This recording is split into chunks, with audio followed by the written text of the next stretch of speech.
Picture this. You retire with $500,000 saved across a 401k, an IRA, and a brokerage account. You need $20,000 to cover your expenses this year. So you do what seems completely reasonable. You take the $20,000 from whichever account feels easiest.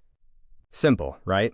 But what if that $20,000 withdrawal doesn't cost you $20,000? What if, depending on where you pull it from, that same $20,000 can create the tax consequences of something closer to $37,000?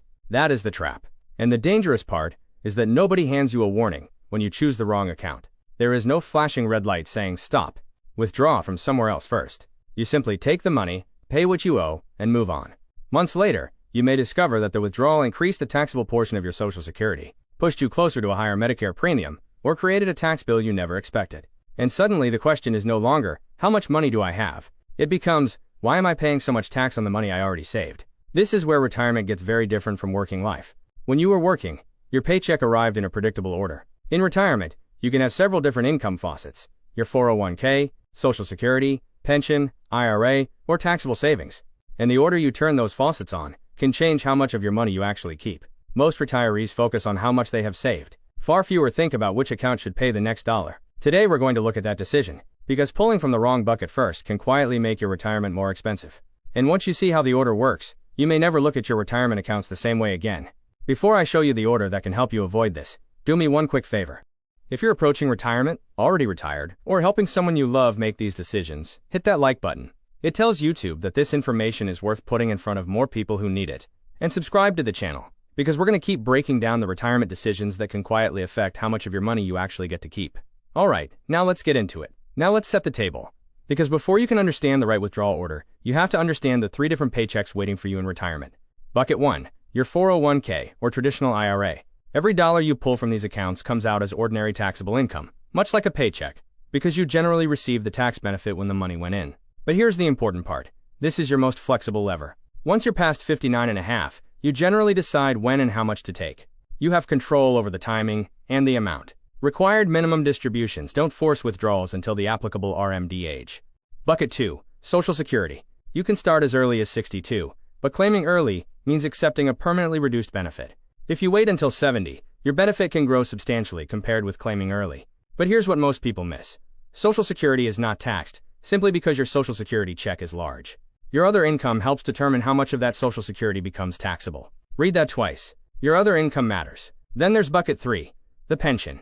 Fewer people have pensions today, but if you do, it can provide a steady stream of income that typically begins when you retire, or when you reach the pension's specified starting age. And unlike your 401k, you usually have much less control over when that income arrives. That pension can therefore establish a taxable income floor before you even touch another account. So look at what we have here. Your 401k gives you flexibility. Social Security gives you a benefit you can choose when to claim, within the rules. And your pension may provide income that begins with far less flexibility. They all look like retirement income, but they don't play by the same rules. And that's why the question isn't simply, how much money do I have? The better question is, which source should I turn on first, and which one should I leave alone? Because once these 3 buckets start interacting, the order can determine whether your money works together or starts working against you. So what do most good, careful people actually do when they retire? They follow the sequence that feels safe. First, they claim Social Security because it feels guaranteed. The money is there, the check arrives every month, and there's something comforting about having that income locked in. Then they leave the 401k or traditional IRA alone. After all, they've spent decades building that account. Why touch it now? Let it keep growing. That sounds responsible. And if they have a pension, they simply take it whenever it starts. Because, unlike the 401k, there often isn't much flexibility around the timing anyway.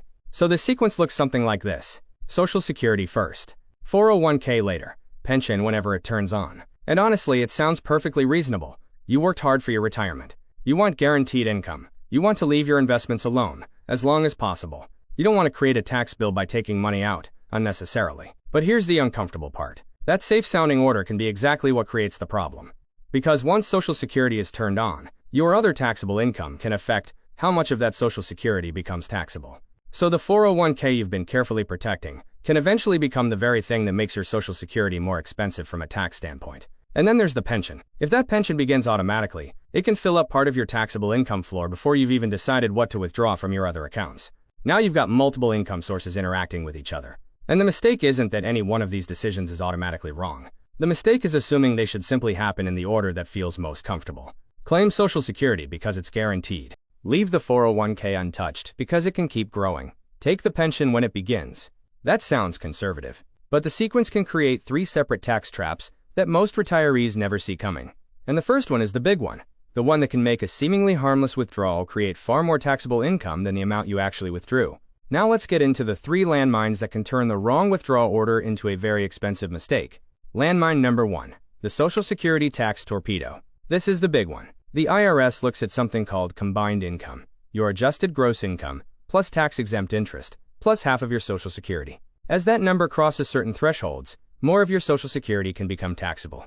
For a married couple, once combined income passes $32,000, up to half of the benefit can become taxable. Above $44,000, up to 85% can be taxable. For singles, those lines are $25,000 and $34,000. And here's where it gets painful. Imagine you're married and sitting at $43,000 of combined income, just under that higher threshold.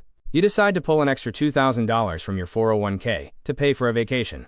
You withdrew $2,000. But that withdrawal pushes you over the line, causing roughly $1,700 of your Social Security to become taxable too. So now you have $2,000 withdrawal plus $1,700 additional taxable Social Security equals $3,700 of taxable income. At a 22% tax bracket, that little $2,000 withdrawal could create more than $800 in tax. That's an effective tax rate north of 40% on the money you pulled. The wrong dollar can get taxed twice. Landmine number 2, Medicare, IRMAA. The second trap is Medicare's Income-Related Monthly Adjustment Amount, or IRMAA. Cross certain income thresholds, even by a small amount, and your Medicare premiums can jump. And here's what makes this especially dangerous. IRMAA looks back 2 years. So a large IRA withdrawal or Roth conversion in your late 60s could come back to surprise you with higher Medicare premiums in your early 70s. You make the income decision today. The consequence can show up years later. Landmine number 3, required minimum distributions. Then you have RMDs. Once they begin, the IRS requires you to withdraw money from traditional IRAs and 401ks each year, and those withdrawals are taxable as ordinary income. The larger that tax-deferred balance is when RMDs begin, the larger those forced withdrawals can become. And that can make it easier to trigger both the Social Security tax torpedo and IRMAA at the same time. That's why the order matters. The goal isn't simply to withdraw money. It's to avoid creating a chain reaction where one withdrawal creates another tax consequence, which creates another cost. Now let's close the loop on that $20,000 withdrawal that somehow looked like $37,000. Here's exactly how it happens. Suppose you're a married couple receiving $40,000 a year in Social Security, and your combined income is sitting right around $44,000. Then you pull another $20,000 from your traditional IRA. You might look at that withdrawal and think, I took out $20,000. I'll pay tax on $20,000. But that's not necessarily what happens. That IRA withdrawal increases your income, and that additional income can pull a much larger portion of your Social Security onto your tax return. In the example from this strategy, that $20,000 IRA withdrawal can cause roughly $17,000 of your Social Security to become taxable. Now do the math. $20,000 from the IRA plus $17,000 of Social Security becoming taxable equals $37,000 of taxable income. But here's what makes this so frustrating. You never received $37,000 in your bank account. You received $20,000. The other $17,000 is what the tax rules effectively dragged into the calculation, because your other income pushed you into the Social Security taxation range. That's the phantom income. And suddenly, the question changes. You're no longer asking how much can I afford to withdraw. You're asking what happens to the rest of my retirement income when I withdraw it. Because that $20,000 wasn't operating by itself. It interacted with your Social Security. And that's the entire reason the withdrawal order matters. The wrong dollar from the wrong account can create a tax consequence far larger than the withdrawal itself. So before you pull another dollar from your IRA or 401k, you need to know your combined income and understand what that next withdrawal could trigger. Because the goal isn't simply to get money out of your retirement accounts. The goal is to keep as much of that money as possible. Now here's the good news. The smarter strategy is almost the opposite of what feels safe.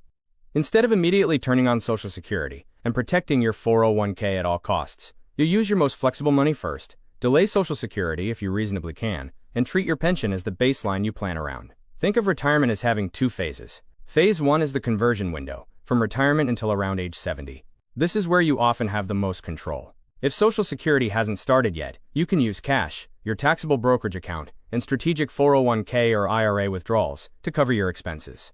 And here's why that matters. Every dollar you pull from your traditional IRA or 401k before Social Security starts can't trigger the Social Security tax torpedo. Social Security isn't turned on yet. There's nothing to drag onto the tax return. Those years can also create an opportunity to do controlled Roth conversions, while your taxable income is relatively low, paying tax at a target rate, rather than waiting until larger RMDs potentially force more income later. Then comes Phase 2, age 70 and beyond. This is where you can switch on Social Security at its maximum level, and live on a smarter blend of Social Security, a smaller traditional IRA, and the Roth money you've built. The goal is to shrink that traditional IRA along the way, so that when RMDs eventually arrive, they remain more manageable, instead of becoming a giant forced income problem. So if you're wondering, what should I actually do? Use these 3 questions. Question 1. Do I have taxable cash or brokerage money I can use first? If yes, that can provide spending money while giving you more control over your taxable income. Question 2. Can I reasonably delay Social Security? If you can, delaying can give you a larger future benefit while giving you more time to manage your other taxable accounts. Question 3. Do I have a pension, and when does it begin? If you have one, treat that payment as part of your taxable income floor, and build the rest of your withdrawal strategy around it. The point isn't that everyone should follow one rigid sequence. It's that you should stop asking, which account should I protect? Start asking, which dollar gives me the income I need while creating the least damage? That's the real game. Let's make this real, with a simple example. Take Tom. Tom retires at 62, but his pension doesn't begin until 65. Instead of immediately claiming Social Security, Tom uses those first 3 years as a planning window. From 62 to 65, he lives primarily from his brokerage account, and uses controlled Roth conversions to fill up the 12% tax bracket. Then, at 65, his $40,000 pension begins. Now he has a taxable income floor, so he reduces the size of his Roth conversions to stay below the Medicare IRMAA threshold. Then he waits until 70 to claim Social Security, when his benefit is at its richest level. By that point, his traditional IRA has been reduced, his future required withdrawals are more manageable, and he can supplement his spending with tax-free Roth dollars. Notice what Tom didn't do. He didn't necessarily earn more than his neighbor. He didn't need some secret investment nobody else knew about. He simply claimed and withdrew his money in a smarter order. And there's one more piece of good news for 2026. The script highlights a new senior deduction of up to $6,000 per person, or $12,000 for a married couple, for people 65 and older, running through 2028. That doesn't mean you should automatically change your entire retirement plan.